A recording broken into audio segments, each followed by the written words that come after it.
Hello, I'm Liam, and today I'm going to be talking to you guys about the robot telemetry.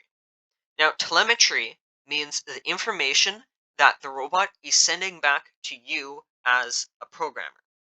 Now, in order to see telemetry, the robot needs to be connected to the computer that you are working on. So, right now, the robot is not connected because you see up here, there is this yellow button saying connect.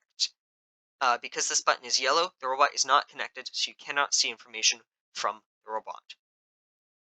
To connect the robot, and also to program the robot, you're going to need to hit this connect button. Go to green.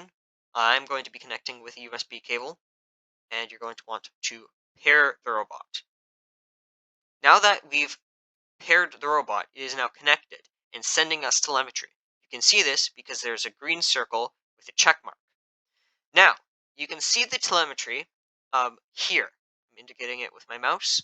You can see 4 blue numbers and above them symbols.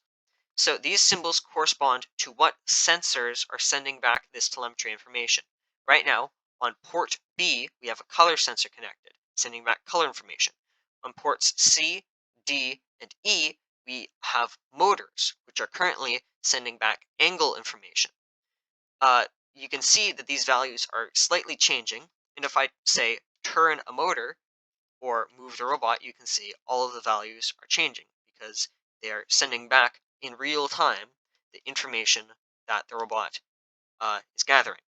Now, if you want more information, you hit the green circle with the check mark, and it opens up the advanced telemetry menu. Here you can see in the center representation of the robot's brick, which is its brain.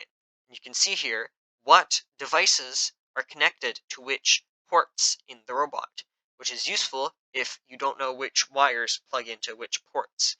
You can open it up here and see exactly what motors are connected to what ports, which is useful.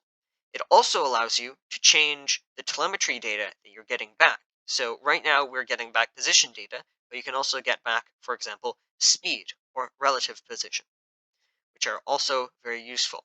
We also have the color sensor here, which we're going to get into in a later video.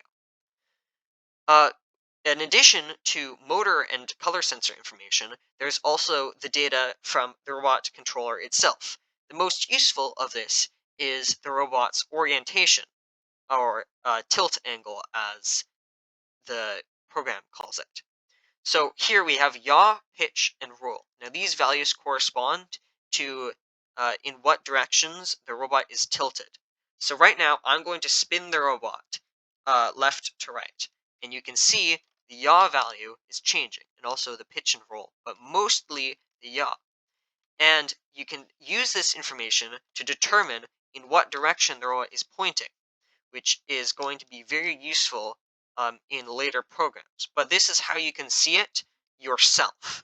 But obviously, the robot needs to be connected, which means that you may not be able to see this information if you have unplugged the robot in order to run programming. But it is still extremely useful to have this information. There's also more information like orientation, gyro rate, and acceleration, which you can experiment with further and find potential uses. So this has been robot telemetry. I hope that you found this useful.